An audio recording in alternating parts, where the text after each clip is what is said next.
folks, and welcome to this week's show. As you can see by our backgrounds, we're going to be focusing on the mighty Steely Dan, who seem to be going for about 23 years, 20 something like that, approximately 19 or 33 years, sorry, 1972-ish, roughly up to about 2003, 2005, various different formations of the band, which we'll talk about in a second. Before we start, folks, just a reminder to subscribe to the channel. We've got loads of shows out there on bands like XTC, Kate Bush, Roxy Music, The Jam, all of those various different acts. So come and check out the channel, subscribe, and hit the like button, please. Would really appreciate it. New guest today, we've got Jonesy at the bottom there. And as ever, we've got Jeremy back by popular demand. So we're going to go just quickly do as we normally do. We're going to talk about how we got into Steely Dan, and then we're going to go rank the 9 studio albums that they've got. So Jonesy, just tell us a little bit about yourself in terms of how you got into Steely Dan. Well, they've always been there. They're just a band that's always been there. If you think of the really classic radio-friendly songs that are complete perennials, like sort of "Do It Again" and "Ricky Don't Lose That Number," 70s, complete 70s band for me. And they're always there, hovering around in the background. And I never get paid too much attention, but for someone who just loves great songs, irrespective of the genre or the band or whatever. I always thought that the fantastic songs are just kind of hanging around though, and I never really explored them any deeper than I was kind of never in any kind of deep cuts or buying albums. I was too more interested in like kind of the Stooges and Mark Bolan, So as a kind of genre, they're completely at odds with the things I was into as a young person. But I had that classic trajectory of where as you get older, you start exploring things that have more depth and kind of lyrical depth and I thought it was stuff like, believe it or not, Ice Cube used a sample on Don't Trust Him. And I discovered it was Green Earrings. So I obviously explored that, got into the album, and then one thing led to another. And before you know it, you're kind of, oh, this is my new favorite band, like typically. I take a deep dive on somebody and I beat them to death until they're inside my like psyche, and then I move on to somebody else. But then they're just hung around forever. And then it gets to that stage where I think every album I'm listening to by there is my favorite album at the minute. But I do that's like that. When you go to a record shop and you'll see like the punk section, the heavy metal section, the classical section, the folk section. Really, I always think there should be a Steely Dan section because they're a kind of genre under themselves. That's how I've always felt about them. They're their own kind of band. They do what I think all great bands should be doing, is that they create their own niche and they create their own little world. And you think, it's sort of like I say, if I was going to a shop, I'd be looking for the Steely Dan section because I imagine that that's a sort of band. I mean, I call them a band. It's two. Let's be Yeah, honest, two yeah, guys.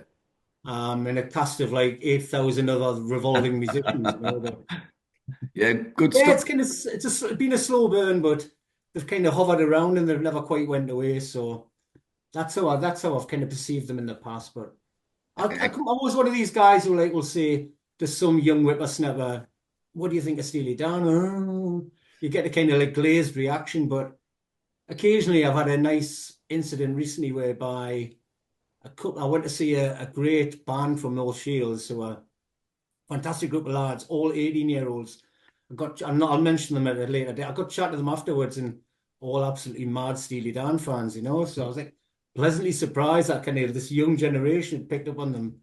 Not that this band represented a young generation, but I don't know, it was kind of nice to hear. And they're like, I was sort of like firing off a few deep cuts and they're like, oh, I love that song. I love that song. Okay, then not just the hits, but sort of like deeper cuts, which I was heartwarming to hear. Good stuff. What Excellent. about yourself, boys? Good, good, good. Jeremy, how about yourself then?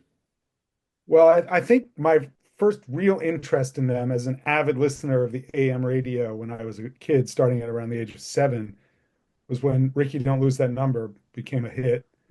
And I was immediately attracted to its minor key, dark sound. And, Don't Bother Me was always a favorite song of mine from the Beatles. The Beatles introduced me to so many different sounds, and they sort of set a roadmap where you can say, like, oh, I want to hear more of that. And hearing Ricky gave me more of that. And I just loved it. And I also found it, I was only 10 years old, but I remember just thinking like the lyrics, they just seem to go in a circle and I can never quite figure them out. And then there was that guitar solo that just seemed to have a perfection to it. It told the story that was untold in the lyrics. So that song was really the kickoff for me. Obviously, I had heard Do It Again and Reelin' in the Years on my AM radio and probably a few other songs. But it wasn't till Asia came out that I fell deeply into it. When we get to Asia, I'll talk about my rocky road to loving that album. But then I got the greatest hits double album and eventually filled. I was like, well, these songs are all great. So what does that tell me about the album? So then gradually I picked up the rest of the albums and have just been a lifelong fan. I mean, the thrill of them coming back in 2000 and actually going to see them in concert. I saw them 3 times when they were Road Warriors, and they were so great. Absolutely fantastic musicians that they gathered around them. And just to hear those songs live, and oh man, I just absolutely love them. As a sardonic, not necessarily cynical, but someone who tends to look at things from an odd angle. Like the lyrics are just unimpeachable. They're just so crazy and filled with wonderful characters and novelistic details. And the musicianship is just sublime. The combination of sometimes very smooth music with the lyrics, the edgy lyrics. I mean, nobody does that better than them. And it really is incredible. It can lead you in a whole bunch of different directions too, towards Henry Mancini, George Gershwin. The song structures they use are so sophisticated that they call back to pre-rock and roll stuff. And they were doing that all very consciously. Just absolutely brilliant people. I love the way their minds worked. So, yep, I'm a dyed-in-the-wool Steely Dan fan. Yeah, mine's not a million miles away from Jeremy's in a funny sort of way. Obviously, like Reel in the Years was the hit.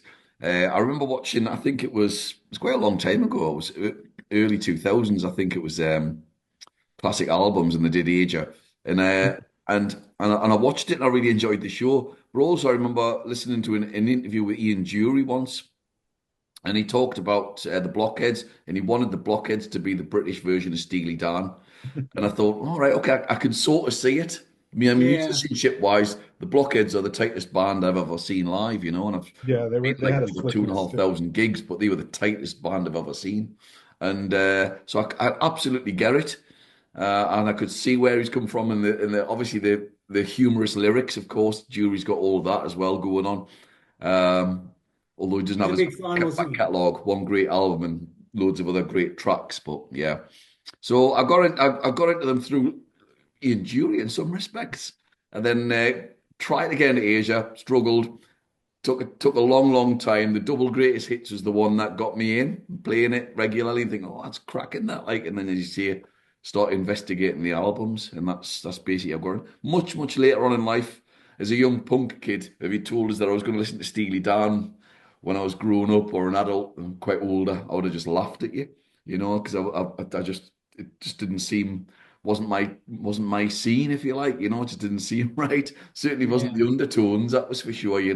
So I was thinking, well, yeah, not for me, but absolutely love them. I'll tell So yacht rock or Sabbath. I mean, it's a no-brainer for me in the 70s, I hate the phrase yacht rock. It's I hate it's a real awful, pejorative phrase, but isn't it's it? sort of And yeah. yeah, they're not fans of it either, quite rightly so. Right, Hey folks. Sydney, Sid, name the English band who are supposedly the British band who are supposedly the English Steely Dan. I can't think of one. 10cc. Oh yeah, right. Yeah, I absolutely get that. And 10cc will come up in my comments later on, funnily enough. Ah, thank you Who very I much. who I absolutely love 10cc. Yeah. But there we have it. Right. As you can see on the screen, folks, in terms, we've got the rankings of the albums. So I'll start from top to bottom. 5 stars, masterpiece. That may well crop up, I think. 4.5 stars, classic. 4 stars, excellent. 3.5 stars, very good. 3 stars, good. 2.5 stars is a fair album. 2 stars is weak. 1.5 stars, very poor. 1 star, awful. Zero point 0.5 stars, don't bother. I will be surprised if we reach that standard. Although I do recall a Pink Floyd album hitting that standard. but there, that's another issue. Watch our Pink Floyd show, folks. So there's the albums. We're going to start off with number nine. And Paul, Jonesy, do you want to tell us what you've got? Okay, so 9 albums, effectively 7 albums, and then a 20-year gap, and then 2 albums. So, um, I was looking on the net before, and this album tends to be the ninth album in a lot of fans' kind of list, as it were. Somebody said it was the album you would guarantee to prop up the rest of the album. So it's again, if you're thinking, how am I going to rank this band's albums? I'd say 99% of people have this album in at the bottom as a kind of prop to get started. Probably everything must go, right? So kind of last thing they ever did. There's some good stuff on it, Steely Dan. So there's lots of great stuff on it, but I feel like I want to ruffle its hair, and I want to it sort of both that and Two Against Nature have this really, really dry drums, like snare drum sound. Yeah, they do. It's so arid and dry. But the two of them, I could probably say, you think, well, there's a natural progression because we're both doing like kind of same time period. But I don't know, everything must go. There's some great stuff on it. I mean, I love Godwalker, Last Mall, I love. Title track, I think, is a great kind of finale that probably letting loose. I do feel like I want them to just. I feel like I want to go up to them and sort of like ruffle them up a bit and sort of dirty the mix, and because it's so dry and so clinical. I mean, it's not taking anything away from the songs. The songs are still great. Obviously they'll always be compared to what they've done in the past, but I've kind of got everything must go to number nine, and I've got it as sort of. Do you want my ranking? Yeah, I've got yeah. it down to three, Right. So it's still a good which is album. it's a good album. I do like it. I mean, what's interesting, the Slang of Ages with Walter singing kind of reminds me of Dr. John. I was playing it last night. I sort of, as a sort of springboard, I started playing Dr. John. I thought, oh, I love Dr. John's great, like, so it's okay. I mean, it's like I like the Godwalker, the story on Godwalker with Fagin's mum being poorly, Yes. and he's kind of freaked out by the whole nature of a decline, and wrote that song as a response, thinking, well, if I ever met God, I'd probably give him a bullet. It's okay. It's not bad. It's probably something I wouldn't. It's still the dance, so I'd probably play it, but it's not as great as if I'm going to put it somewhere. I'd probably have it as a starter, as a Right. nine. Okay. I Fair point. Fair point, suspect you Jonesy. guys are probably going to go with something similar. If not, I'll be pretty freaked out. Right. Well, she'll see. Come on. Jeremy, what have you got at number nine? Well, I'm going to haul a grenade into our little conversation here right now. Number nine, I have Pretzel Logic. No, Whoa! no, no, no, no, no, no. Whoa! I give this album 3.5 stars. I give side one 5 stars. Side two, I give 3 stars. So then it becomes 3.5 stars, maybe 4 stars. It's tough for me to figure it out. But side two is the weakest side of music in Steely Dan's catalog. Pretzel Logic is the only good song on side two, and this is a hill that I will die on, and I believe that Donald Fagen agrees with me because if you read his book, he talks about the pressures they were under when they were making this record. They were on the tour album, tour album, tour cycle, which so many bands had to do in the 70s. If you read books about Led Zeppelin, I mean, it nearly kills people. And what they found was that their songwriting was really suffering. So when it came time to make album three, they had almost no songs in the tank. They had to reach back to the trunk of songs that they were working on in college and in that weird period when they moved out to LA to try to be professional songwriters. These songs are very, very weak. Some of them are very short. Through with Buzz is 1 minute and 30 seconds. What is Yeah. that? That's barely a song. It's an idea. It's a sketch. And they doll some of them up with It's strings and almost half a Ramones album.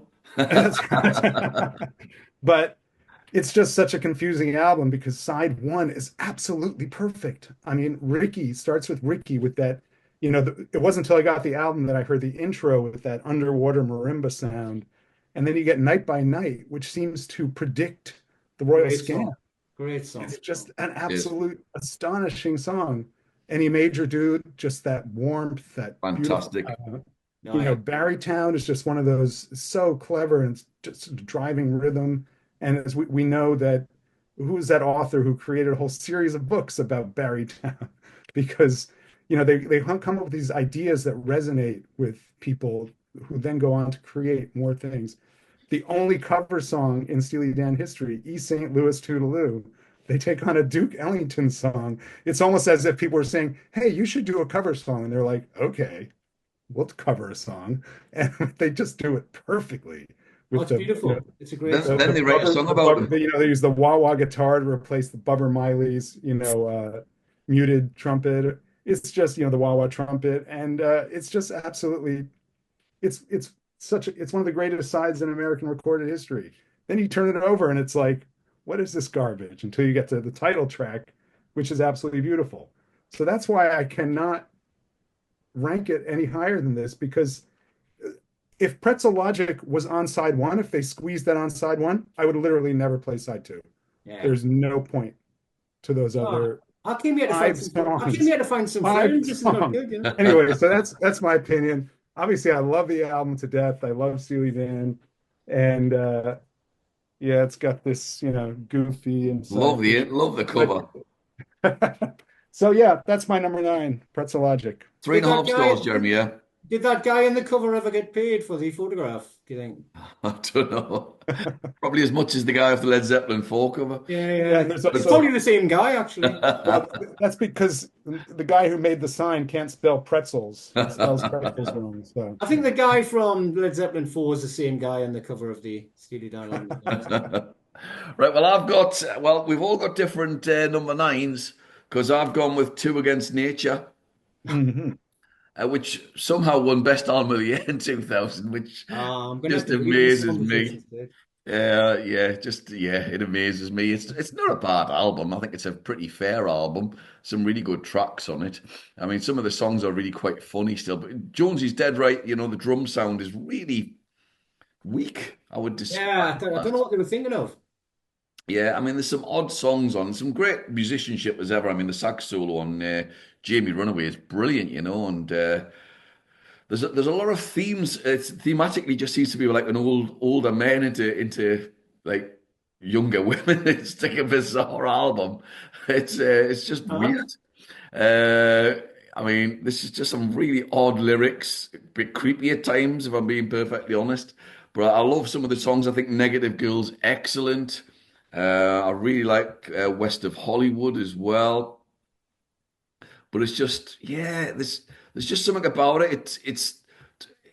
As Jonesy said before, it's got to stand up against the earlier stuff, and I don't think it does. Hmm.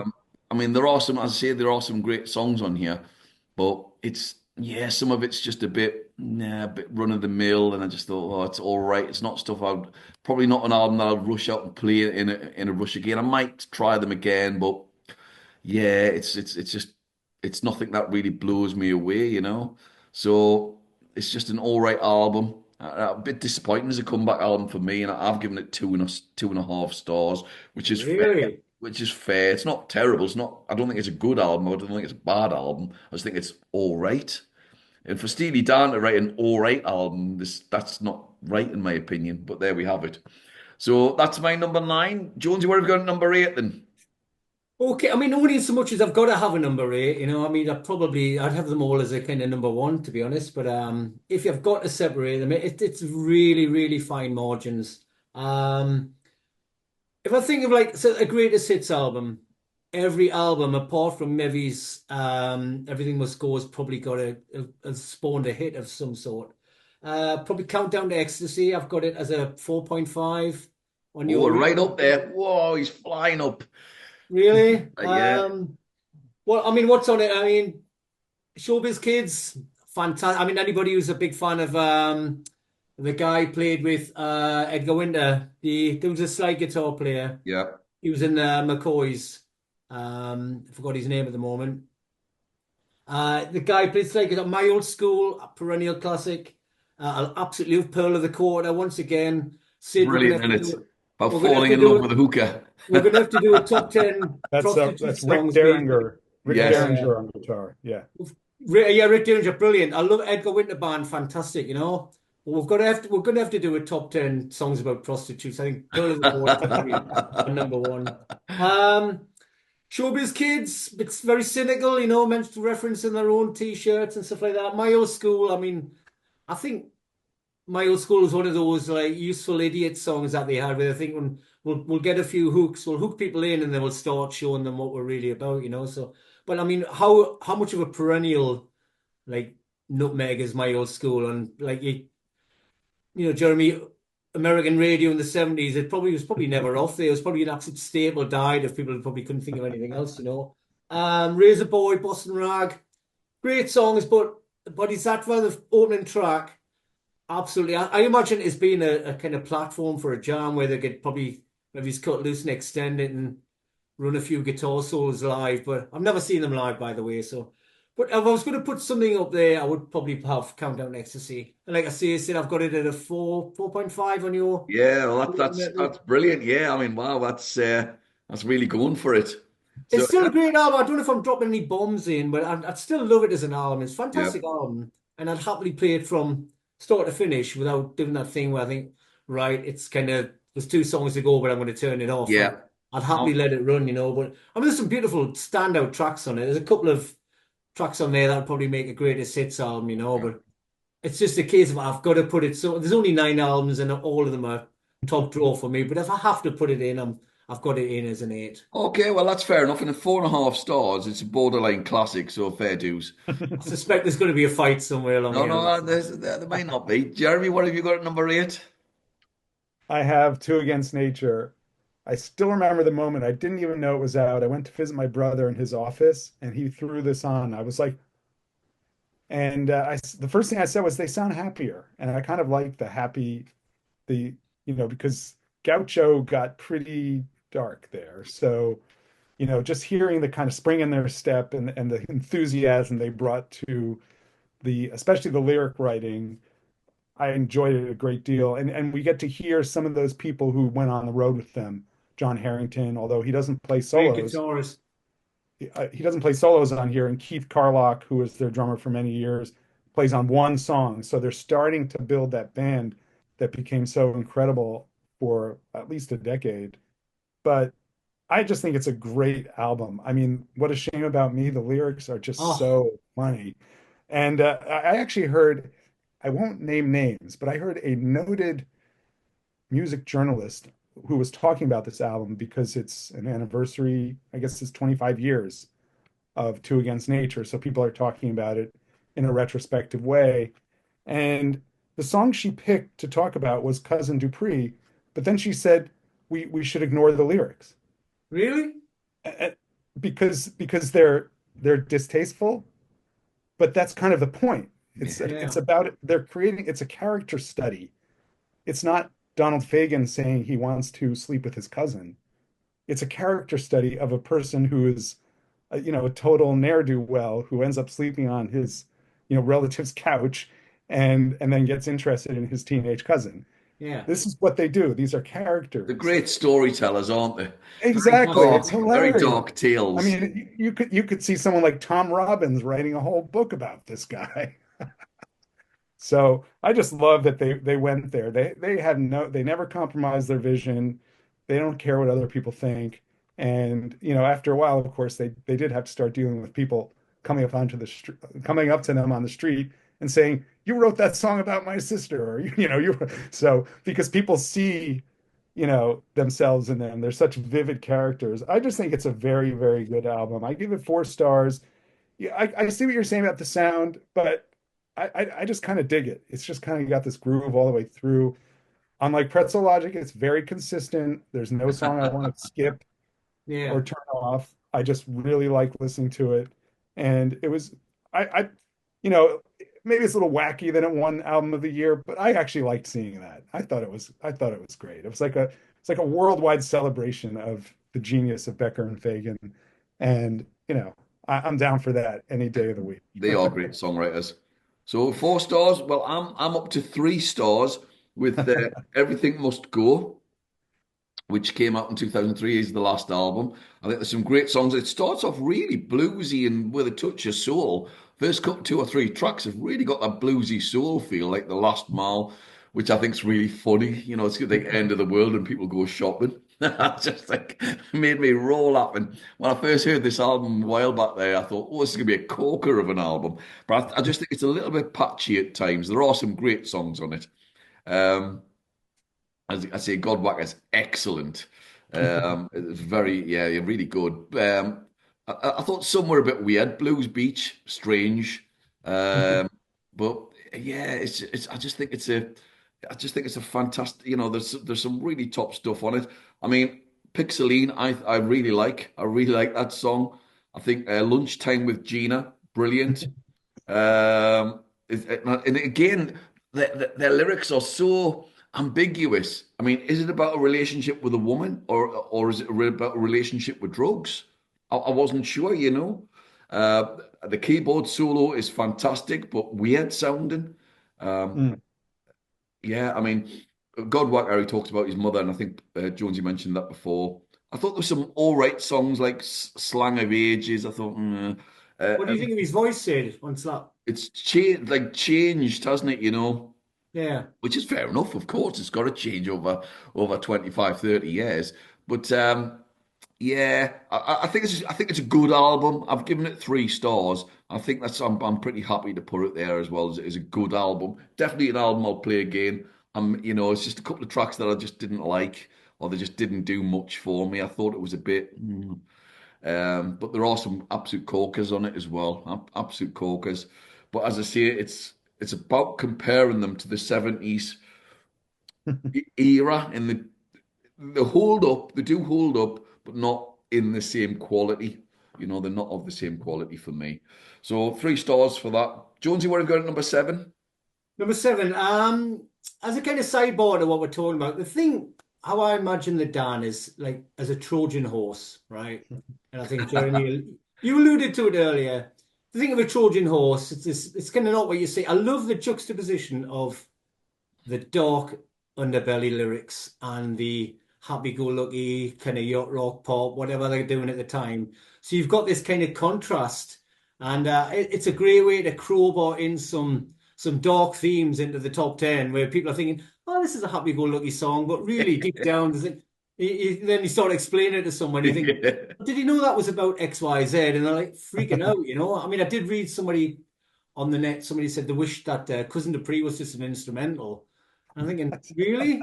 I don't wish Cousin Dupree had went on as a 12-inch and just went on forever. But I mean, that's how I always perceive them, as this, like in the same way that, say, the Pistols were getting away with the C word by singing Pretty Vague, and you think, okay, you put the emphasis on the second syllable, and you're on top of the pops, and you're thinking, right, that's very clever. You've managed to see the C word on top of the pop. So I think a Steely Dan like that, like they're probably thinking, how can we get this really dark subject matter into like the public consciousness. And at the same time, well, I know what we'll do. We'll use a fairly nice little ship called Happy-Go-Lucky Pop, and so they're doing this juxtaposition thing all the time, which is probably the main thing I love about them. And it's always disconcerting to see, like David Lynch would have a scene where somebody's being beaten to death, and at the same time there's a kind of happy-go-lucky Roy Orbison song playing in the background. You think, Yeah. that to me, this is the Oh, that's kind a of good analogy, actually. Good analogy, that, Jonesy. I essence like of Steely Dan for me. I've got Katie Lyde in at 7,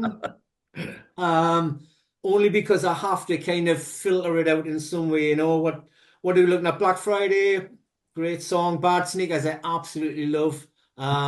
Just a great piece of well-crafted pop. Rose Darling, I think that early stuff was more poppy. They decided to get maybe sort of extended jazz chords as they were progressing. But I think in order to get themselves going, those are kind of more of a poppy vibe to them. But I do love the poppy stuff on this. Everyone's Gone in the Movies is in the same vein as Cousin Dupree. We think, okay, right, I've just found out what that's about. I don't want to know anymore. It's pretty dark. Kind of the lighter side of sort of, how can I put it without getting kicked off the internet? I don't know. It's fairly dark subject matter, and it does make me laugh when I'm playing in the car.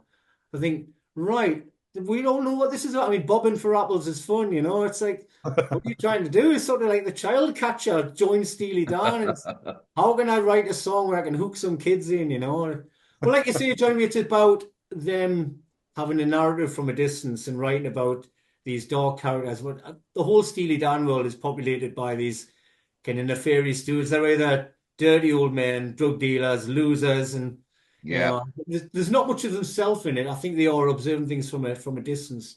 Possibly, well, when we get to something later on, there's the first real autobiographical track, which you probably know the one I'm talking about. Like Deacon Blues, I should imagine. But beyond that, it is them observing these ne'er-do-well characters from a distance. But I've got it in at sort of seven. I've got it in as a four.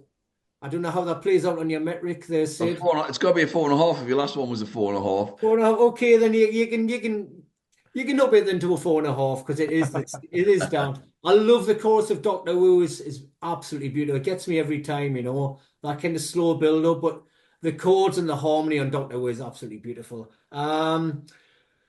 Throw back the little ones. Any world you're welcome to. They're kind of just tailing off a slight bit. If I was playing it in the car and I wouldn't, and I was gonna stop the car. It's sort of everyone's going to the moves. I probably would get out of the car. I wouldn't sit in the car and go, hold on, I need to finish the album. Which I could probably name you 10 albums, which I would do that every single time. So like something like Blue Joni Mitchell, I can't play the first track unless I'm playing all of the rest of the tracks. But like I say, I've got it in. I've got it in at seven. So.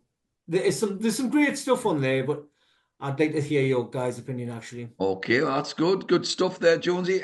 Jeremy, what have you got at seven? I have the debut album, Can't Buy a Thrill. What Really? a great, great album. And also, speaking of stuff that they packed in, hidden signifiers. I mean, the name of the band, shall we talk about that?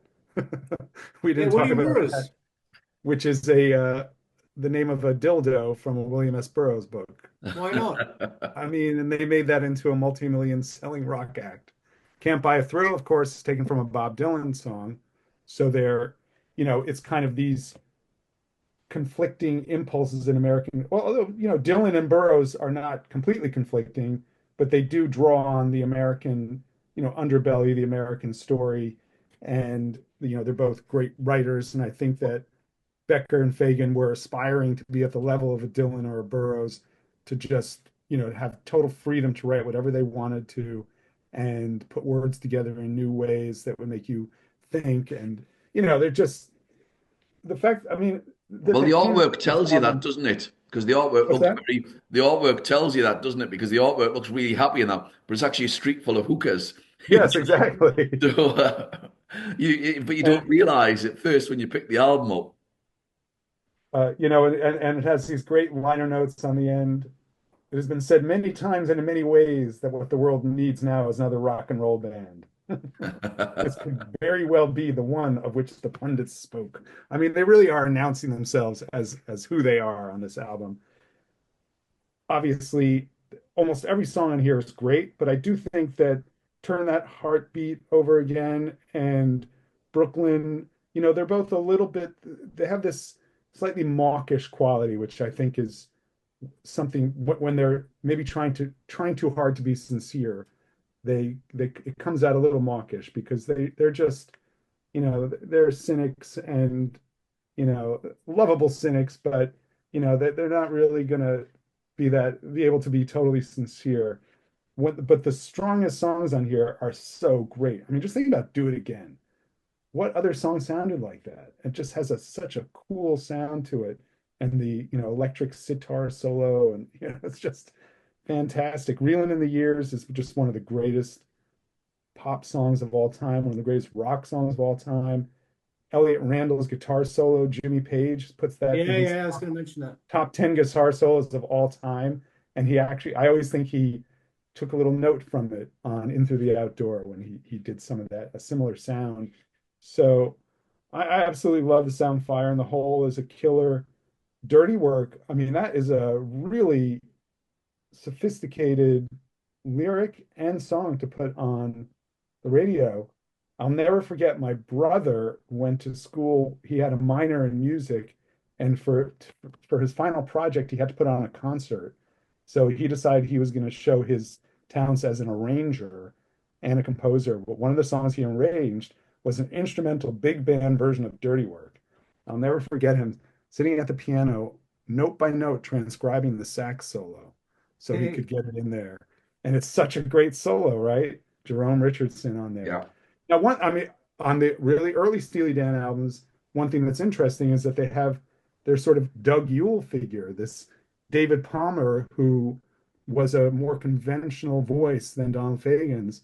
And we get him on here, and you can sort of see them saying, like, well, we'll get him to sing the more conventional songs or more conventional melodies anyway, because the lyrics to Dirty Work are, it's about an affair, right? So, but you always get the sort of feeling that Palmer didn't really know what he was singing about. Like Lou Reed said about Doug Yule, like Doug Yule did such a beautiful job on Candy Says because he had no idea what he was singing about. So you get this flat, affectless. And Palmer, I think, was just sort of like, yeah, just tell me what to sing and I'll sing it. I'm a happy-go-lucky, extremely handsome surfer guy with a beautiful voice. So he was not in the band for much longer, but I mean, it's a fantastic album. I just think it's a little bit uneven, so that's why I put it at 7 and give it 4.5 stars. Oh, right, Certainly okay. counts to be certainly counts as one of the great debut albums when you think about all the seeds they planted for what Yeah, came later. And they worked hard to get this album, playing in Jay and Americans and doing the professional songwriting gig, trying to sell songs. So, you get the sense of a couple of guys they were ready to go, and they assembled some great musicians on here. Denny Diaz is kind of the unsung hero, I think, of the early Steely Dan albums. Just a great player. yeah. Obviously, Jeff Skunk Baxter, excellent. Oh yeah, and Jim Great Hodder tash. does some vocals on here too, which is kind of funny. Yeah, he does. He sings Midnight Cruiser. He was the drummer. So that whole, yeah, I think part of that was Fagen, believe it or not, having a lack of confidence in his voice, Yeah, and he had to develop that confidence. So, yeah, just great stuff. Got to yep. give it 4.5 stars, even for being a little bit uneven, just because it's brilliant. Fabulous album. Well, yeah, interesting. My number 7 is Countdown to Ecstasy, Mm. which I think is a very good album. I've got it at 3.5 stars. I mean, there's some cracking tracks on it, well, I can't even pronounce it properly. Bodhisattva, whatever. Bodhisattva. Bodhisattva. But Enlightenment. It's got like a rock and roll jazz feel. It's a really weird one, but it works really well. I mean, some cracking tracks on it. Razor Boy. We've mentioned some of these already. Um, Boston Rag, terrific music, short story about drugs, got a great groove. Never. Steely Dan. I know it's a shock. Way. Superb guitar solo. I didn't know whether it was Fagan or Skunk Baxter. I wasn't sure. Gold Teeth is Oh, great song. it's funny, Great song. Um, and again, is about a woman possibly using sex to get a man. Terrific keyboards in it though. I love it. Showbiz Kids is good. My Old School, as you mentioned before, there. I think he actually went back to his old school many years later to get on like to get a degree off them. Pearl of the Court, I absolutely love, but fall in love with a hooker. It's just really, really funny. And King of the World, I love the guitars on it. And bizarrely, it's a song about like a Holocaust, like a nuclear Holocaust song. Yeah, it's also got like a Neil Young feel to it as well. When I heard it, it's definitely got that sort of little vibe going on. It's a very, very good album though. Is a sort of like second album. So yeah, really, really like it. Really good album. Very good for me. 3.5 stars. Terrific. Yeah, can't Fantastic. really fault that much. George, we got number 6. Number 6, debut, Can't Buy a Thrill. I love it. Once again, it's kind of fine margins, really. They're all interchangeable depending on how the wind's blowing for me, to be honest. I'd agree. As a debut album and an opening track, Do It Again is incredible. I mean, it's such an incredible song. You listen to it, it is unlike anything else that was going on. That shuffle, that kind of soft shuffle that just builds and builds and builds, and then like the sitar solo kind of. There's a bit of Alcio did that thing with Year of the Cat where he went from like an acoustic solo into the electric thing and he picked that up. I mean, what an absolutely incredible. If that was the only track on the album and it was a single, I think it's one of the greatest debuts of all time. Midnight Cruise, I love. Hodder's voice is great. Once again, I think he wasn't really he wasn't comfortable with his own style of singing. And he's got this kind of strangulated sort of pitch. Well, it's sort of, I'll probably do a good impression if I had a bit more time, you know. But the Palmer guy, if you've read the book, I think Eminent Hipsters, they thought Palmer was this kind of Roger Daltrey lookalike, and I think they were dragging him in because he kind of counteract the fact that they weren't all male models, you know. So, um, but I mean, great album. What's on here? The very, very poppy. Turn That Heartbeat Over Again. I love Only a Fool Would Say That, I think is a phenomenal song. I could play it over and over again. A bit of a kind of stab at Lennon as well. So great pop song. Once again, I think the more pop than jazz, and I think the slowly would probably, you know, the rather than starting off on an E chord, and then the second album there's an E9, and then the third album there's an E9 sus4 minor seventh diminished 12th, you know, so slowly building on the jazz themes. But I do only a fool would say that absolutely fantastic song. Brooklyn, I think, is a great song. Brooklyn knows the charmer, reeling in the years. It's like there's such stables of US radio, I should imagine. Hmm. The guitar playing on that once again, but Jimmy Page absolutely. I know Jimmy Page loves the guitar solo, so I think it's a great album. I love the cover as well. Remember Richard Hamilton, you know, the pop artist. Oh, was it Richard Hamilton, was it? It wasn't him, but that always reminded me of that. I probably Yeah, didn't look as close as I should at the album cover. And yeah. then you're saying it's what full of hookers, is that right, Yeah, Stephen? it is. I can't remember who did the Yeah. album artwork, you I know. mean, that wouldn't It's- surprise me As with him because I think someone named Robert Lockhart, cover okay. design. Yeah, I think there was a British pop artist called Richard Hamilton who did a lot of yeah. um yeah, a lot No, of I know kind of what very you're talking similar kind of about. color. he was Absolutely. Brian Ferry's old teacher as well, That's wasn't he? right, yeah, That's yeah, right. yeah. Castlemaine. That's right. So yeah, I do think it's a great album. I've got it 4.5 stars. I don't know how that fits in with your Yeah, great. recommendation. Yeah, it's a cracking album, borderline. Yeah, brilliant. A lot of great pop songs. I could probably take anything off that album and it Yeah. would probably make a top 30 at least, especially in the US, I should imagine. Okay, good choice. Uh, Jeremy, what have you got at number six? yeah, before I do that, one thing I just want to say about Countdown to I mean to Can't Buy Thrill that you were just talking about. One thing I think that made me rank it a little lower too is that it is a little more of its time. You can hear it in relation to the Eagles Yeah. and country rock things that were happening in LA at that time. So I think that's partly why they're still making their way, still becoming what we think of as the Great Steely Dan. So I have at number six, Katie Lied. It's a fantastic record. I give it 4.5 stars. There really is no bad song on here.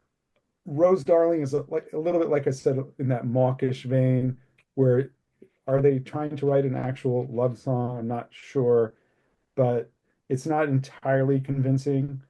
But man, there are so many good songs in here. I don't even think we talked about Doctor Wu with the Great amazing Phil song. Woods solo on there.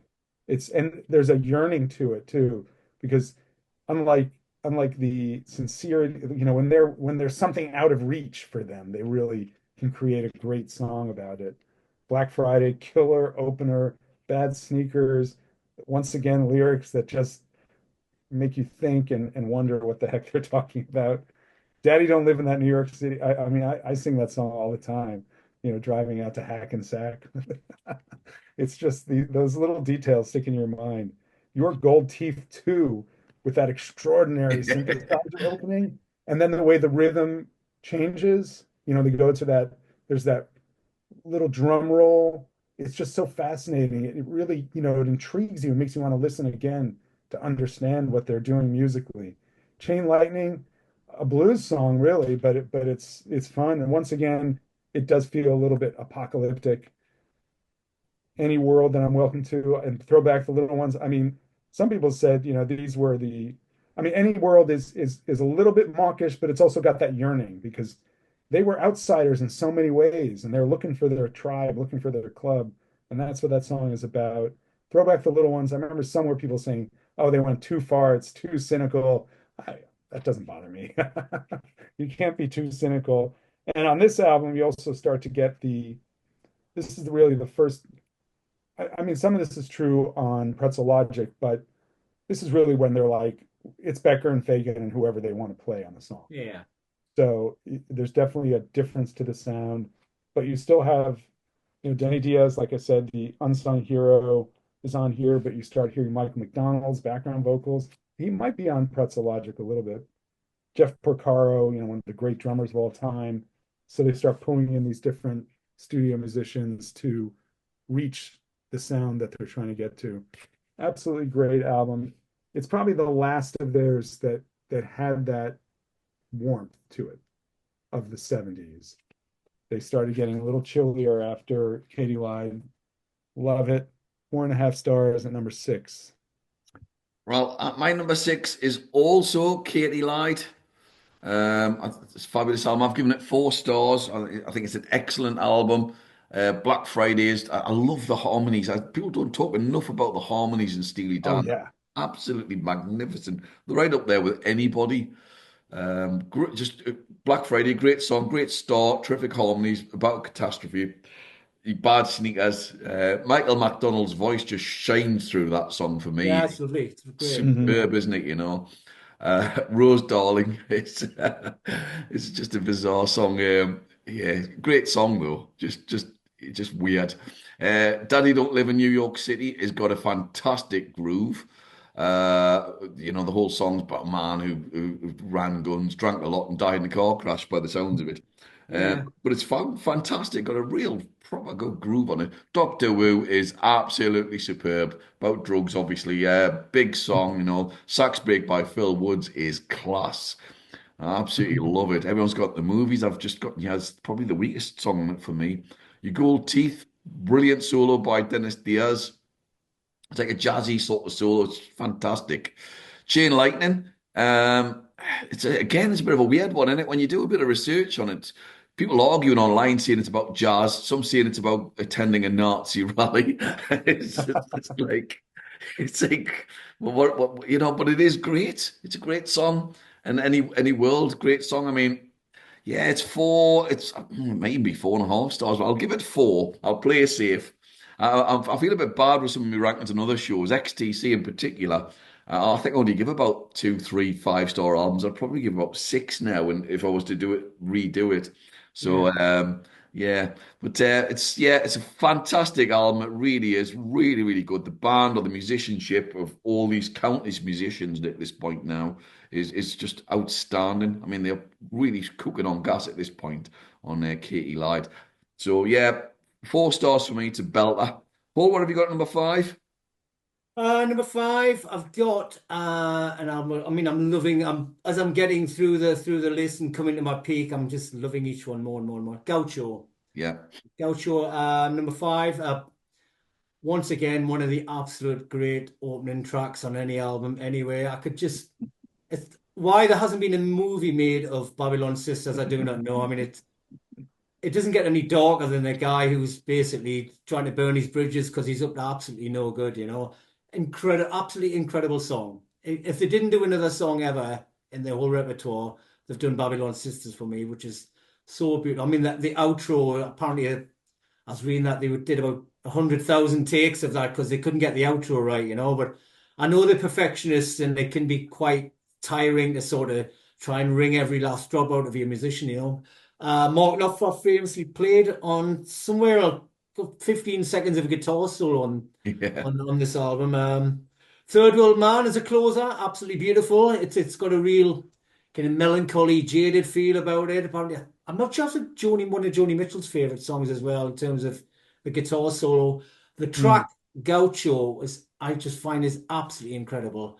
What I'm led to believe it's about the kind of 80s, 1980, looking at the back of the decadence of the 70s and kind of all kind of tied up in this little story about a guy who's obviously staying at somebody's house and is being kicked out by the kind of the narrator. The Gaucho for me is an absolutely incredible song. The way it builds, that the kind of the drum shuffling in that chorus is Mm. phenomenal. But I absolutely love it. Glamour Profession, get a smooth disco if you're getting into yacht rock, and there's a kind of smooth disco feel there. Hey 19, yet another Steely Dan theme of dirty old men. I think they need to be watching what they're doing, quite frankly, because in every album there's a dirty old man theme. So, I'm not sure how they quite justify it half the time, but absolutely beautiful album. I love the cover. The cover is absolutely great. I love the liner notes as well, are beautiful. But not a bad track. Time Out of Mind.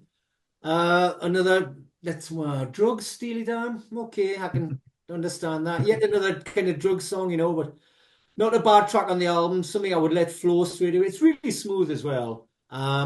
Even behind the kind of early pop and then the rock and then the jazz, but it's just kind of them smoothing out toward because it was come to what last album before the two at before after the 20-year hiatus. But just for Babylon Sisters alone, I would have that album at number one in anybody's charts, An absolutely incredible song. How many stars? I've given it 4.5.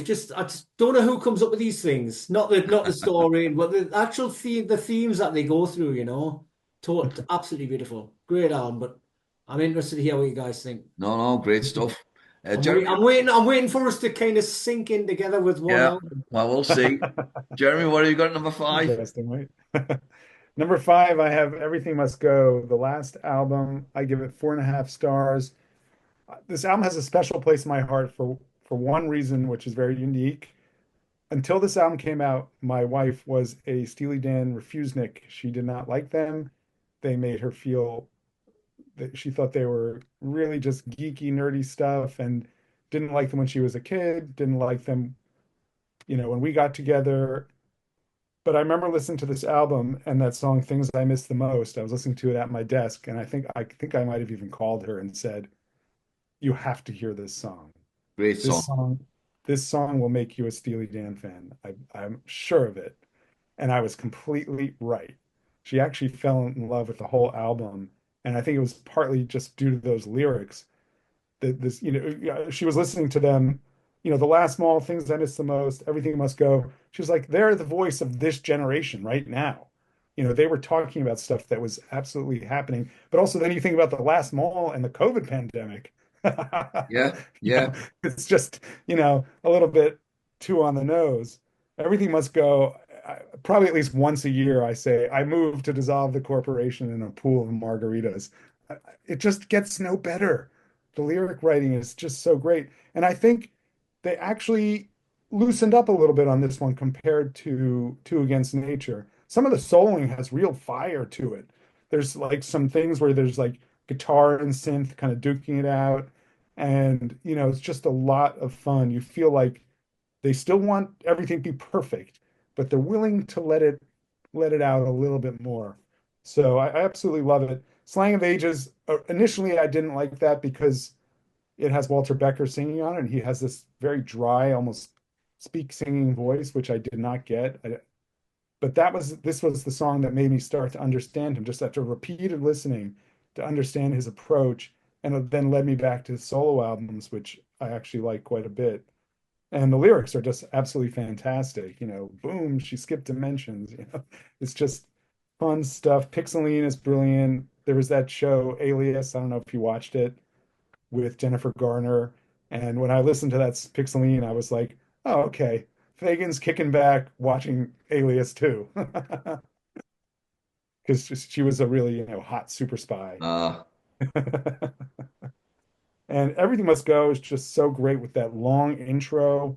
You don't really know where it's going to go. And then it just becomes this takedown of corporate culture. They need some FaceTime in the service elevator. I mean, I love the whole thing. Godwhacker, absolutely magnificent. Green Book, Blues Beach, the songs with colors in the title, they still resonate for me. I just think it's a terrific album. What a way to go out. I always love, what Fagan said because, the first one won a Grammy, the first comeback album won a Grammy. He goes, well, that had a great news hook. First album in 20 years. This is second album in 22 years. It's kind of hard to promote that. So they always had that great sense of humor and the ability to laugh at themselves that I absolutely love. It's so great hearing some of these songs in concert. Absolutely fantastic. And then my copy of the CD came with a nearly half-hour DVD of Steely Dan Confessions, which Ooh. is the two of them in the back of a taxi cab talking about the albums. So much fun. oh, They get that out. really were great. I kept hoping for more from them, but we did get a little more from Fagan solo. We got some solo stuff from both of Mm. them after this, but they mainly went out on the road and just brought their sound to the kids and old aged of America and the world. But yeah, I think it's a terrific album. I think it may be underrated. When I read that on Wikipedia, I was like, you're taking it easy on yourself by not fully opening yourself up to this album. I think it's Yeah, I absolutely, think Fagan thought it was underrated, didn't he? Yeah, he did say that, didn't he? Yeah. yeah, no, I agree. So 4.5 Stories stars are, I then, mean, Jeremy. absolutely great. Yeah, 4.5 stars. Jeremy, you talked about his solo stuff. Can you imagine if they hadn't done Everything Was Gone? Nightfly was the final album. How do you think that would have panned out? I love Kamakiriad too, though. Yeah, Yeah, okay, yeah, Sunken Condor is great that Kamakiriad as is well. magnificent. We could talk about that at some other point, but Good stuff. yeah, Right. yeah. I mean, I could just read the lyrics to Things I Miss the Most to anyone Yeah, and it's just brilliant. It is tell them, brilliant. who has written a better lyric. Very It's clever. incredible. Well, my number five, I've gone up to 4.5 star territory now, and I've gone with Pretzel Logic. Um, so the dynamic duo of Becker and Fagan are absolutely top draw at this point. I mean, there's a real jazz fusion feel on this album. I mean, Ricky Don't Lose That Number, obviously everybody knows it. Now, I always think the singing sounds like Errol Brown from Hot Chocolate. It really does. Really? Yeah, when you listen back to it, it really, really does, who was a great singer, by the way. I love Discovered by John Lennon, apparently. love a bit of hot chocolate. So yeah, it's really got that feel. It's exquisite song, a little jazzy feel of song, great. Night by Night, fantastic. Oh, great. But Hustler wants to go straight. Any Major Dude will tell you another absolute corker. Barry Town sounds like a Billy Joel type of song. Song about prejudice and how it goes wrong. Brilliant. Really good deep message in there. The Duke Ellington cover's odd, but then they do like a Parker's band afterwards, don't they? So they reference Charlie Parker next, which is good. I like it. Through with Buzz about drugs. Pretzel Logic's excellent. I agree the first side's definitely better than the second side. This first side is unbelievable, but I think second side's all right. I think it's pretty good. Um, Last song's obviously fantastic, but I like the second side. I think it's a really, really good album. In fact, it's an excellent album. And so I've given it 4.5 stars. It's an album I do like to listen to quite a lot. So I think it's top draw. So yeah, for me, they're just, yeah, superb. Jeremy, what have you got at number four? Oh, sorry, Jonesy, what have you got at number four? Number four, right. Just to put a cat amongst the pigeons, I've got Two Against Nature. I absolutely love this album. I just love it from start to finish. Just, once again, we're talking fine margins, but this was given to me as a CD about kind of 15 years ago by a friend of mine who's a jazz guitarist. It's kind of give me a whole bunch of CDs, and this was in amongst it. I've never heard of it, sort of. I knew the Steely Dan kind of catalog, and this was fairly new to me, but I played it. Once again, very, very dry snare sounds, very clinical, very arid. But there's I don't know if you guys know, there's a Netflix series about 2020 called Modern Love, and there was a like little vignette, a great little vignettes every week. There was a little sort of story about different aspects of kind of being in love. This album totally reminds me of that. Every song I could imagine would work as a little 20-minute story on Netflix. I love Gaslighting Abbey, absolutely brilliant. Once again, a couple of very erudite gentlemen who know their stuff. I mean, you've got this perfect combination, the perfect storm of kind of English majors and jazz enthusiasts. It's only going to take you in one direction, which is people who are very erudite and witty, and the kind of all of the references are fairly niche. So I mean, the movie Gaslight is like from a British movie from about 1 trillion years ago. What a Shame About Me is an incredible. The lyric is absolutely incredible. I totally love it. Two Against Nature absolutely fires off in a great direction. I could play this from start to finish. Jack of Speed is probably one of my favorite ever Steely Dan songs. And I mean, of all the great things they do there, if I was, somebody's put the greatest hits together, it probably wouldn't even make a greatest hits, but the brass section, the brass hook on that is absolutely incredible. I love every single track on it. West of Hollywood fires off as well. Great way to finish the album. Jeremy, I know you had it at a lower ranking, but to me, if I think of this and the last album as very similar kind of production sound, very, like say once again, very dry, but I can't separate them in terms of this for me has got so much more to it. I love Janie Runaway. Almost Gothic. It's got an incredibly dark lyric. I'm not sure not sure what they're going about half the time. Two Against Nature. I think it's in somebody.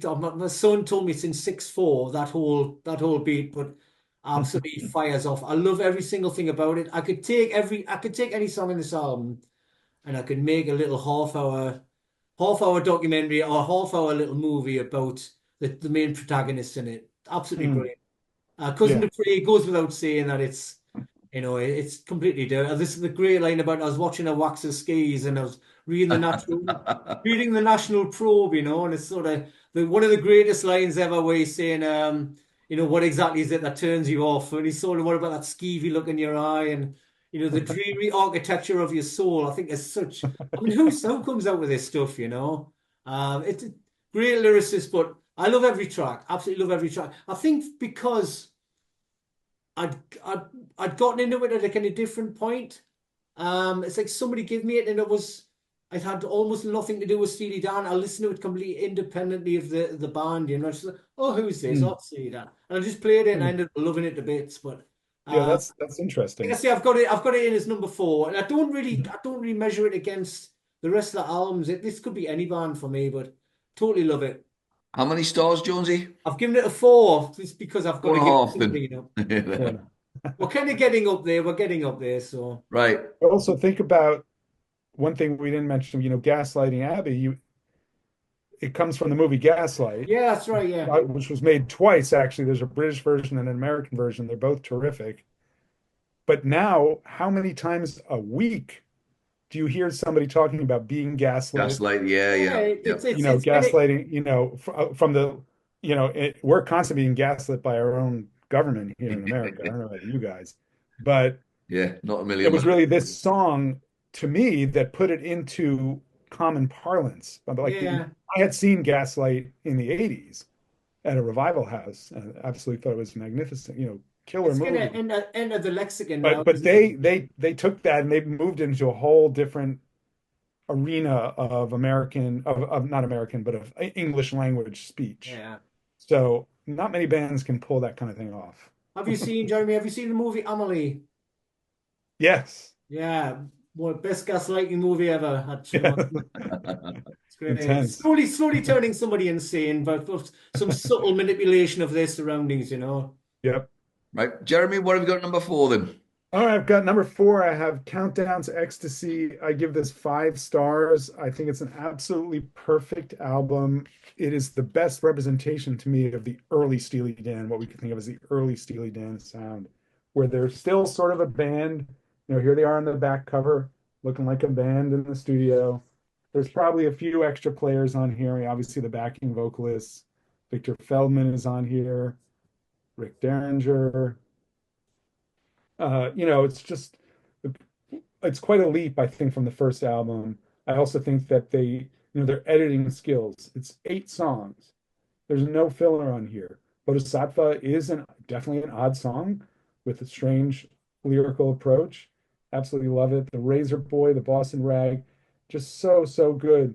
Showbiz Kids, I think, is hilarious. I love it. They got the Steely Dan t-shirt, the Coupe de Grace, the way they come up with these lyrics and, calling Las Vegas lost wages. Yeah, very clever. I absolutely love it. My Old School, I think is top notch. I think it's It's just brilliant, totally killer. brilliant. Those lyrics, California tumbles into the sea. That'll be the last time I go back to Annandale. I mean, these lyrics just stick in your head. They're so brilliant. Pearl of the Quarter, wonderful. King of the World is also great. I don't know if you've heard, there's a great Wilco cover of it. It's just a perfectly written song. I think they perform brilliantly on here. Like I said, it's the best representation of early Steely Dan. There's no misses on this. I absolutely love it. Maybe the only thing I could really complain about is what the heck is going on here on this Yeah, the cover. cover, Terrible the cover. cover, isn't it? That's the worst of them all. I Yeah, know. terrible sleeve. I think this might have been, I'm not 100% sure, but it might have been Walter Becker's girlfriend was involved with Yeah, something. Really. dreadful, dreadful Yeah. sleeve. Well, mine When have when when when the boys in Spinal Tap let the girlfriends get involved, it does it's similar consequences, So. My number four is it's a real toss of a coin between two albums here. I'm gonna I'll go at 4.5 stars. I'm gonna change my mind here. I'm gonna go with Can't Buy a Thrill. Most songs written by Fagan and Becker, but not all of them. The only album to feature David Palmer properly, although he does feature occasion on some other album at some point, on lead vocals anyway on this one. He does a good job on it, to be fair to him. Do It Again. It's just brilliant. I think there are two versions of this, though, aren't there? I'm sure there's a one with Palmer singing. I think that was maybe the single version, and Becker on the album, which is odd. Um, it's just fantastic opener. It's as good an opener as you're going to get. It's just brilliant. Dirty Work, it tells you what it is. We've discussed it. Kings is clever, isn't it? It's an analogy towards Nixon or Kennedy, possibly as well. So very, very clever. At this point, you know immediately that this is a clever band and a bit different to what was going on at the time in sort of 1972, I think it is. Um, so, very unusual. Midnight Cruiser, great, possibly resorting to crime or being a cab driver or whatever, I don't know. But a great guitar solo on it. Only Fool Would Say it's got like a bossa nova feel. And lyrically, though, it's almost like Won't Get Fooled Again, isn't it? The old sort of Mm. counterculture thing. Great, again, great groove, guitar playing's fab, as is Reeling in the Years. Everybody knows it, and we've discussed it before there. Fire in the Hole. It's full of double entendre. It's just really funny. You listen to it, you just think, is it really about that? But yeah, it probably is. It's just genuinely very funny. Brooklyn owes the charmer under me. Terrific tune, but a guy who's a real pain. Terrific guitar playing, I have to say. The guitar playing on this whole album is unbelievable. Changing of the guard, up tempo. Not what you'd expect from Steely Dan on that song. I think that's the one now you think, oh, that's not really that could be very different. It doesn't really sound like Steely Dan to me. And then turn that heartbeat over again. Bizarre lyrics. I'm not sure it's about properly, but it's really catchy. It's a fantastic album. Great debut. 4.5 stars is what I've given it. And yeah, I mean, it was borderline five, but I'll stick with 4.5. And again, I've got them at number four, but it could have been three. Could have been three. Jonesy, what have you got at number three?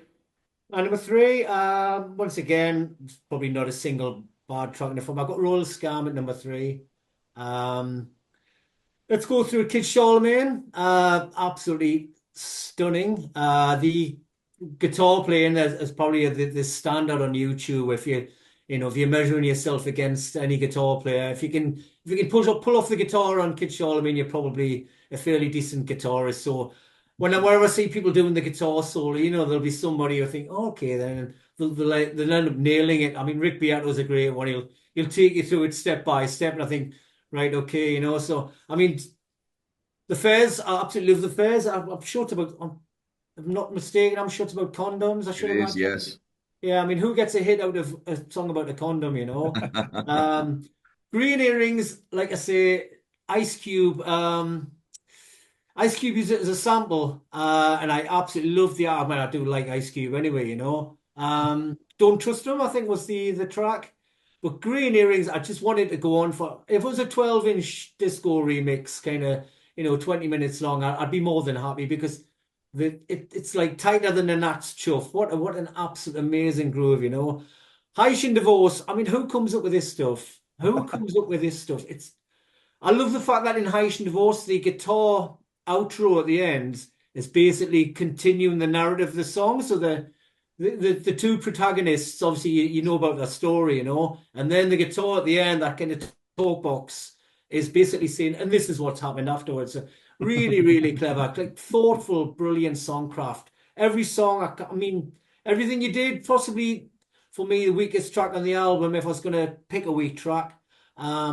Signing Stranger, I don't know what it is about the Fagan's voice, and that is when he sings the main refrain, it's something really eerie about it. It's absolutely beautiful, but there's some beautiful piano playing in that as well. Don't Take Me Alive, famously starting out with a guitar solo, going into the song and then finishing with a guitar solo as well. So, absolutely great album. I love the Fez. The Fez is just, I remember nightclub in Newcastle, and always the guy being the DJ being the pimp behind the wheels, as it were, would always play the Fez. It was a kind of standard. I should imagine that 90% of that people in that crowd probably didn't know who Steely Dan was. But then the Fez had come on, and the whole kind of crowd had just everybody dancing like crazy, But I do absolutely love this album. Like say Caves of Altamira or the Calves of Me Anti Mira, as it were. Great song, possibly for me that and the everything he did to the least my least favorite songs on the album. If there were anything else on there, I'd probably give it a five or push it even to a six. But great album. Not sure about what's going on with the cover. I think is a Jeremy might want to take a kind of critique of corporate America. The guy with the hole in his shoe at the bottom.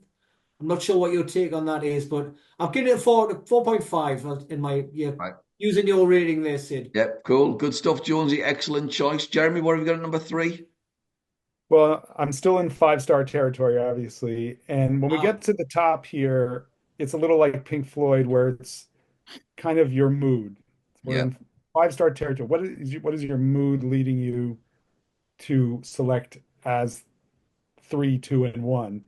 And today, my mood is putting Gaucho at number three, 5 stars, as I said. I had a long road to appreciating this album Mm. because when Hey 19 came out, I was 16, and I just thought, just from that guitar sting at the beginning, it just sounded like the most toothless guitar you could imagine. That these were these just old men who were regretting their lives, and I did not want to have anything to do about that in 1980 when I'm listening to London Calling, Metal Box, Gang of Four, Joy Division, Susie and the Banshees. I wanted nothing to do with Steely Dan. They had been one of my favorite bands. And this was not the first time I felt betrayed by them, but I was like, no. My brother bought it. He's 6 years older than me.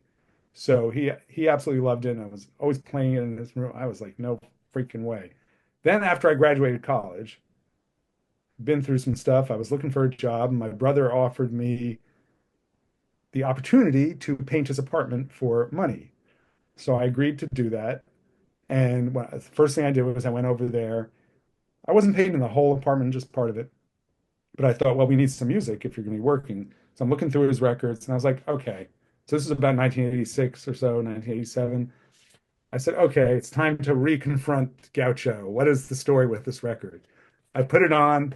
I heard those bass clarinets, or I think they're bass clarinets, oboes. Uh, now I got to look. They just killed me. Yes, bass clarinets. They have two bass clarinet players, and that Purdy shuffle, Bernard Purdy. Have we said his name yet this episode? Not Because yeah, yet. he's amazing. just one of the greatest drummers of all time, even though he talks a lot of stupid stuff about the Beatles. Don't listen to that. Really? But he claimed to be on early Beatles songs. It's absolutely impossible, out of the question, never happened. I like that little He Jeremy. said I they like were that the thing he Quincy did with the Jones said sign. similar stuff about the Beatles being terrible musicians and all this bizarro land stuff. None of Yeah, it is true. But Bernard Purdy has played on more hit singles than almost any other drummer. Just absolutely incredible player. And the Purdy shuffle is like Shuffle's patented. brilliant. Yep. And and I'm listening to the lyrics, I'm painting away. I'm listening. I mean, man, they're just so good. Every line. I absolutely loved it. And then Hey 19 hit me anew. I was like, oh, because it's kind of playing off Babylon Sisters. They're both about, chasing these fantasies. And, but then you get to Hey 19, which is about the disconnect in their ages. Like she doesn't even know who Aretha Franklin is. And, Yeah. yeah, and he would change that sometimes in concert. He would change who she didn't know. So, and that the fine Colombian, the whole outro lyrics, just so great. We also start to hear a little bit more of Walter Becker playing bass, playing guitar, because he was not confident in his musical abilities. That's why they kept saying, we're hiring these people because we can't do it. He could really do some great stuff. I love Glamour Profession. I think it's absolutely just one of the most sophisticated song structures. This is the one where I started thinking about George Gershwin and people like that, the Great American Songbook. some of the structures Cole Porter, some of the structures they used and unusual chord sequences, because the bridge on it is just so out there. Side two, Gaucho to me harks back to that warmth of Katie Lied a little bit. It has that saxophone is just incredible. Tom Scott, beautiful stuff. And I love the rhythm feels like it's a spring, do do do oh do do do do. It's just such a cool rhythm. And the lyrics, you talked about the lyrics. I think there's also something in there about colonialism and immigration. There's some themes in there because the Custer Dome and then the Gaucho, it reminds me of some of these people in America today who are like, oh, we have to get rid of all the immigrants. Hello, the immigrants built this country and they're doing work that many people who were born here would prefer not to. So you want to get rid of what? You want to get rid of your neighbors. You want to get rid of the people in the store you go to, the restaurant you eat in. So it's just, and I think they were slightly lampooning that vibe of like, oh, I really needed you, but now I'm done with you. Yeah. Get out. I mean, there's some themes in there. Time Out of Mind, absolute perfect pop song. And so is My Rival. I mean, you could hear Scritti Politti was probably Yeah. itching to start building those tracks that he did on Cupid and Psyche. And 5 years later, there's definitely a relationship to me in that perfect pop. And then Third World Man is, yeah, it's moody, it's beautiful. That guitar playing, Steve Kahn, just incredible, and Larry Carlton together, the both of them, just absolutely amazing. I have a bootleg version from I think the '90s tour, which they put out a live album called Alive in America, which is quite bad. It's very inert, but that tour had some great moments. I have one from I think it's from Houston, Texas, or maybe it's from Dallas. Yeah, it's from Dallas. And they do a version of Third World Man that is probably half speed to the recorded version. It is so slow and It's draggy. already slow, isn't it? Yeah, and it's absolutely magnificent. It's so great. So, once again, we all know about the troubles they had making this record. Mm. They were using this primitive electronic drum machine sequencer they called Wendell that gave them a lot of trouble. And that great song that was erased by their engineer. You heard about that, right? Yeah. Yeah, and it does sound like it could have been a great song.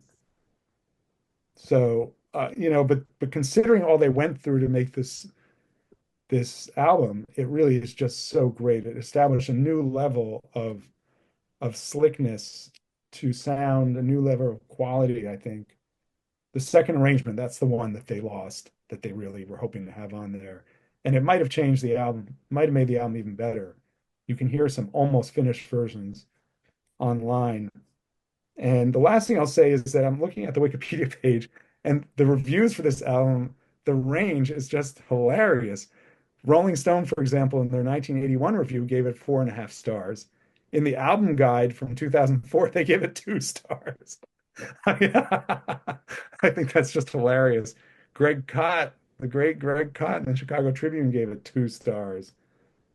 And then you have All Music giving it 4 stars all over the place. I think it's a 5-star album, and I absolutely love it. I will skate on its slick surface Yeah.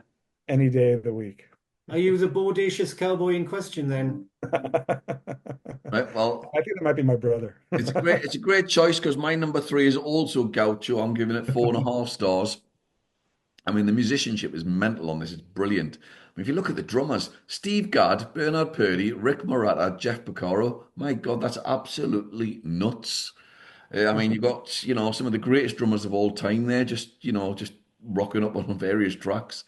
Scott Martin Knopfler, as you say, you miss it. At some point, David Sanborn's on it, Larry Carlton, just amazing musicians are on this album. And it is very different to the previous albums, in my opinion. There's something unusually different about it. It's got a bit more space on it, I think, is the way I would look at it. The first song is Braille, as we mentioned, the Babylon Sisters. What a groove. Oh my God. Absolutely one of the best opening tracks. Possibly for me, their best opening track on any of their albums that they do. It's just brilliant. The drums are superb. Hey 19, great. I love and you mentioned the Aretha Franklin reference. It's really funny. Glamour Profession's brilliant. Gaucho, fantastic. Again, a little bit ambiguous in terms of the theme. It goes on and on. Third World Man, I'm not going to talk too much because we've already referenced it a fair bit there. It is brilliant. But again, is it about a young man having to go to war, linked to Argentina maybe as well? Obviously, because you've got the reference to the Gaucho. So, got that going on there. Oh, Jonesy's just dropped out. Uh-oh. So, well, We can pick up. yeah. Well, that was me done finished there anyway. And as if by magic, Jonesy's back. A bit like the guy off Mr. Ben. Right, so Jonesy, what have you got in at number two? Number two, okay then. I mean, it's probably one of the great albums. Well, I've got Asia in at number two. So I don't want to start a fight with anybody, but it's a case of splitting hairs. Phenomenal. What can you say about it? It's everything that's been said about Asia's, I don't think we're going to add anything new here. It's absolutely phenomenal album from start to finish. Probably the early pop stuff meets the Mahavishnu Orchestra if you're going to be blunt about it. Deacon Blues, probably the first autobiographical track. I think Fagan said it was as near as damn it as something that they were telling their own story. Incredible song. It always brings a tear to my eye when I've got Deacon Blues on. I can never get to the end of it without sort of welling up to some extent. Um, Peg is just the funkiest thing that ever existed. Another great. If you're going to dance to stories about sort of blue movies, then I think Peg's the one. Black Cow, great opener, slightly understated opener. Not starting off with a bang, as it were. The title track, the drum outro. I mean, what can you say? It's sort of everybody references it as one of the all-time great tracks. A kind of very challenging for I can imagine I mean, number three album. Can you believe that? Something as absolutely jazzy and as fusion as Asia getting to number three in the chart. So, I got the news I absolutely love, and Josie as an outro, absolutely as funky as they come. And I love Steely Dan when they're funking it up. To me, I mean, I'll give you one bonus question, boys. Can you name all 3,000 musicians who played on this album? Oh,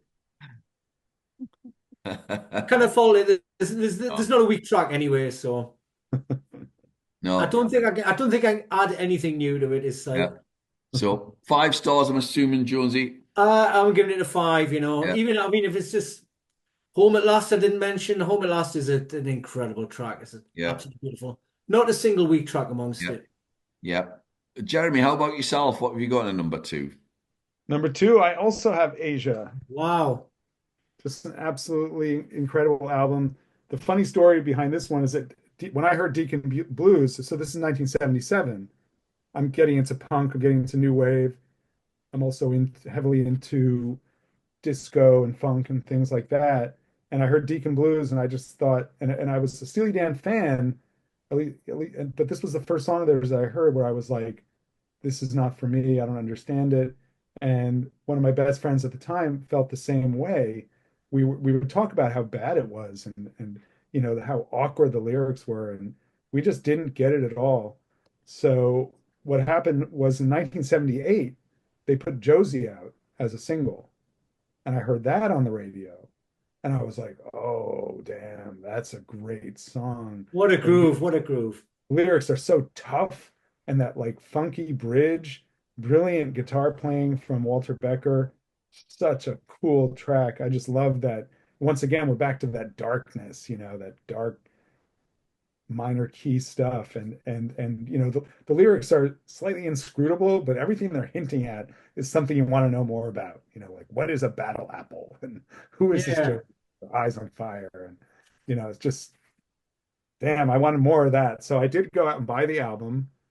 I didn't buy the single, I bought the whole album. And I remember brought it over to my friend's house, same friend, and we put it on and we totally got into it. And it was funny because we were total punk rock kids and new wave, post-punk, all the stuff that was happening, Pere Ubu and Wire and Clash, Sex Pistols. But this album just became one of something I listened to constantly. And and the once again, side one, absolutely, three songs, just perfection. The drumming on Asia, just mind-boggling because it's not only technically brilliant, but it's emotionally connected to the themes of the song. And a lot of people don't talk about drummers and emotion, but I think it's very, very important. And the great drummers have it. And Steve Gadd You've got, oh, just totally blew the roof off with that solo. Peg, I love Peg because it's another one of their little perfect pop songs, and but they absolutely drove Michael McDonald mad doing those backing vocals because they wanted it to sound like it was in 3D. So he had to double track himself, but be slightly off. They practically sent him to the mental institution. He just and I love all the stories about how they, just get guitarist after guitarist, on that song too. Just they couldn't hear, 10 guitarists in, they're like, nope, still don't hear it. It's just wonderful. And I would say that Home at Last is probably my favorite Steely Dan deep cut because people don't talk about it all that much, but the rhythm of it is so cool, and the lyrics, which draw on Homer. And it's just like who does that in a song on a yeah, record? Like once again, you have absolutely great liner notes inside. They just so much funny stuff in here.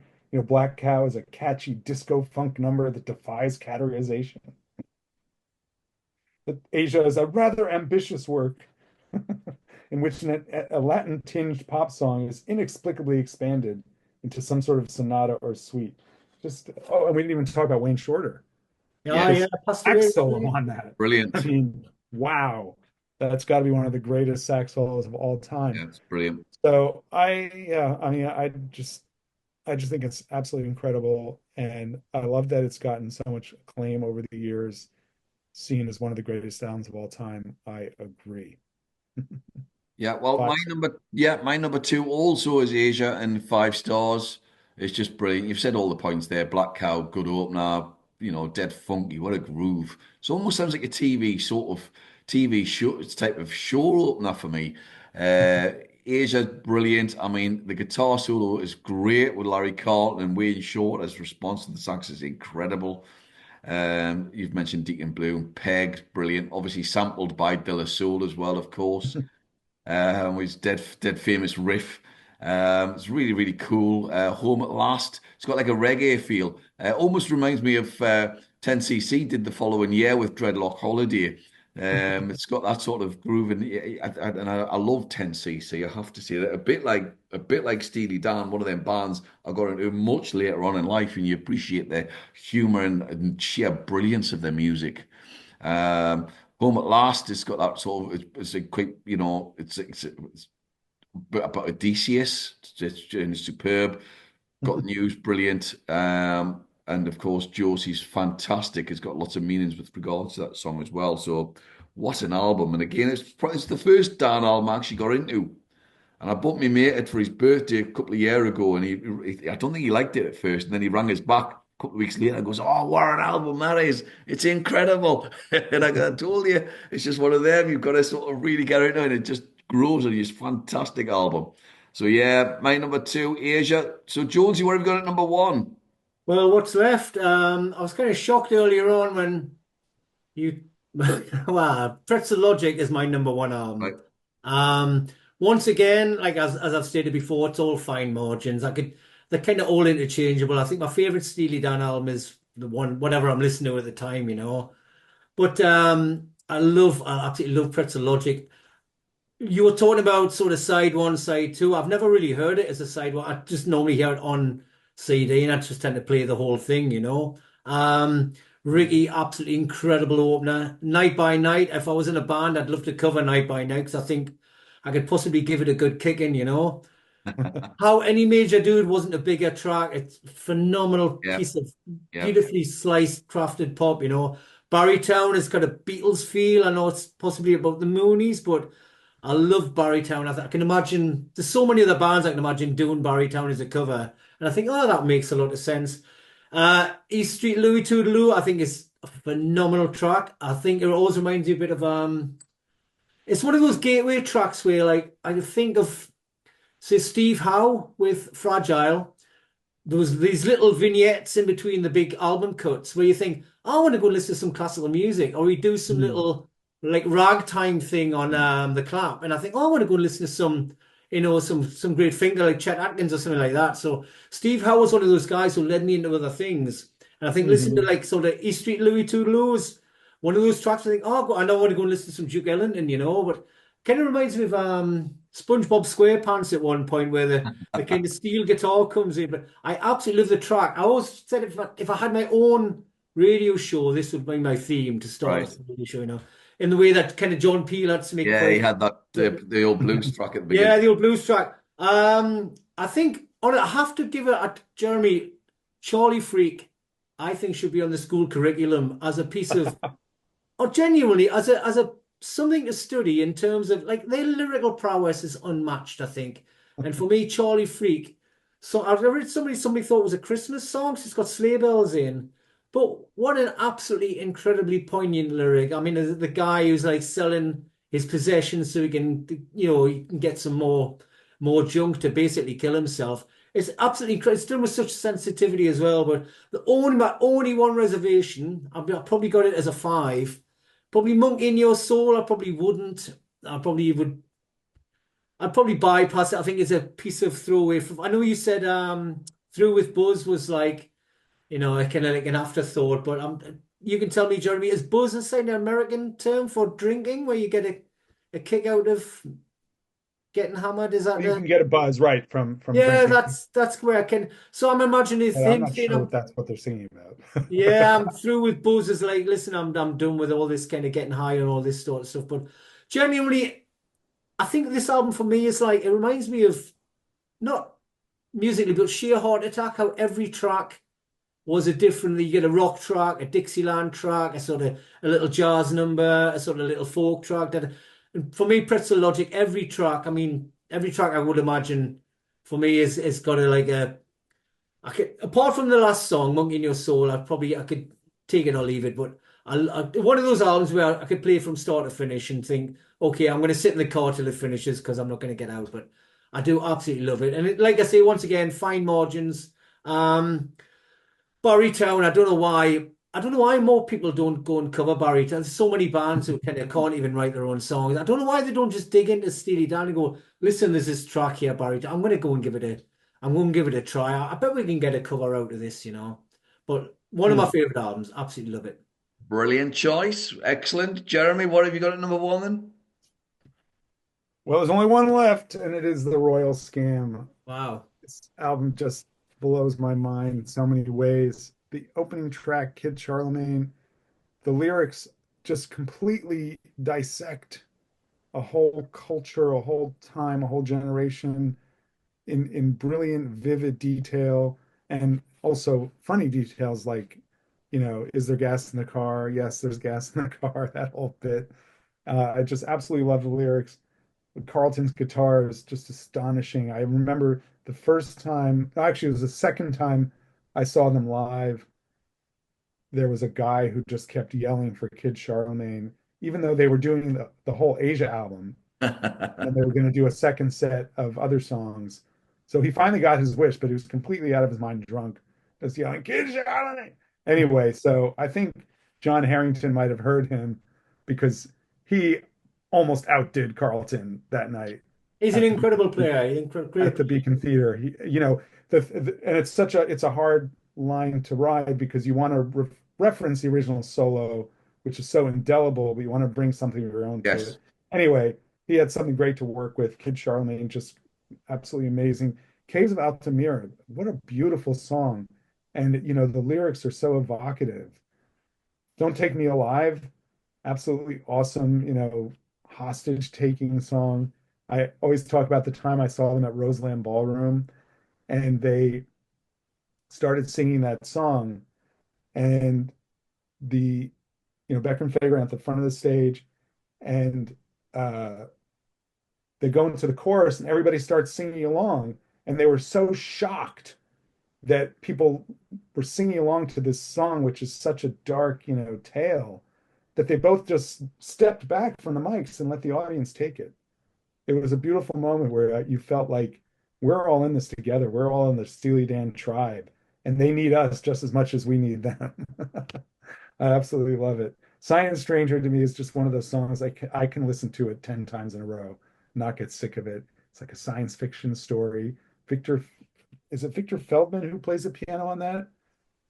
I mean, it's just absolutely insane. Yeah, Or that piano break is beautiful. or Paul Griffin, one of the two of them, so good. Actually, I think it might be Paul Griffin, who also played on like a Rolling Stone, kind of a Oh my genius God. player. The Fez, he actually co-wrote, I think, because of his synth work on that.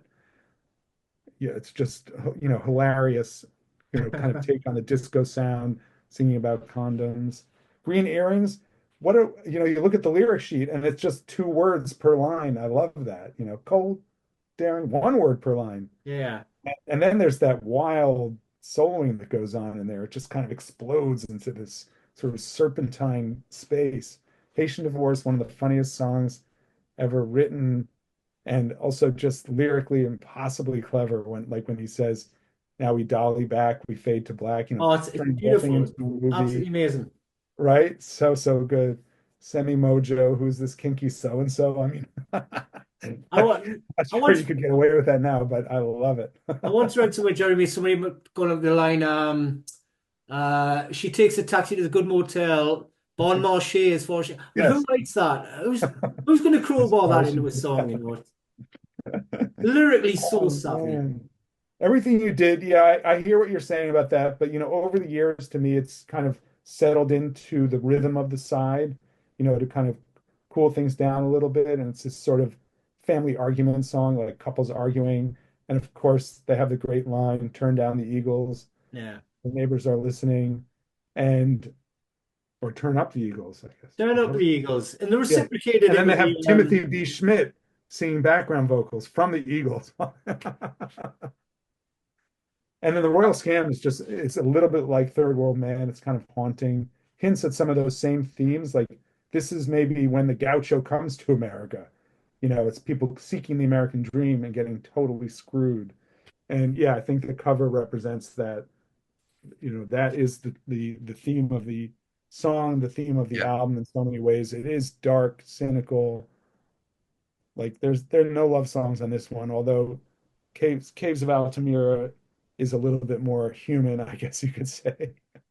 But just what a fantastic album. One of the greatest of the 70s, one of the greatest of all time.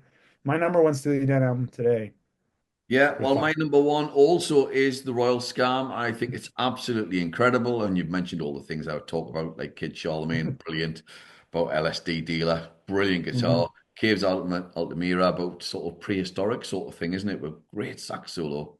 Uh, Mm. Don't Take Me Alive, brilliant. I mean, was it was it Rick Beato who was talking about it was one of the greatest guitar solos of all time? Silent Starts with a Stream, little feedback too, which is not yeah, something you expect to hear on a Steely Dan album. yes. Signing Stranger's got a great groove. Yeah, it's Paul Griffin on piano, brilliant. The Fez is just magnificent, isn't it? It's just really funny, but brilliant. Green Earrings, but a kleptomaniac. Also got like a double entendre feel to it as well. Haitian Divorce, though, and again in brackets here, I've got 10cc again. Um, Yeah, Dreadlock Holiday and yeah, Haitian Divorce to me are yeah, intertwined. I think it's the yeah. same song. But also the sort of they are quite funny. The lyrics of like go on weird twist and 10cc did all that as well, didn't they? They were very clever lyricists as well. Which as I say, I love them. Everything you did about sexual infidelity, and then the royal scam, as Jeremy said there about the sort of the American dream gone wrong, really. And it's brilliant. It's just an incredible. I love the artwork, by the way. It's an incredible album. It is my number one. It was never in doubt. It was always going to be my number one. I just think it's an amazing album. But yeah, what a top band. Great band. So, folks, Send in your lists with regards to what you've got. No doubt there'll be a bit of variation in terms of opinions, as all three of us have got different sort of lists at different times. Some of us got album at number nine, and some of us have got Was it this number the one. first So time? there, I think there we this might have been go. the first time where my number nine was somebody else's number one. Yeah. So there we go. It's a huge, yeah. That's the It's whole point. brilliant. That's the whole point of music, though, isn't it? We've all got different tastes, and long may it continue. So, from myself, Jonesy, and Jeremy, until the next time, folks, take care, look after yourself. Bye bye.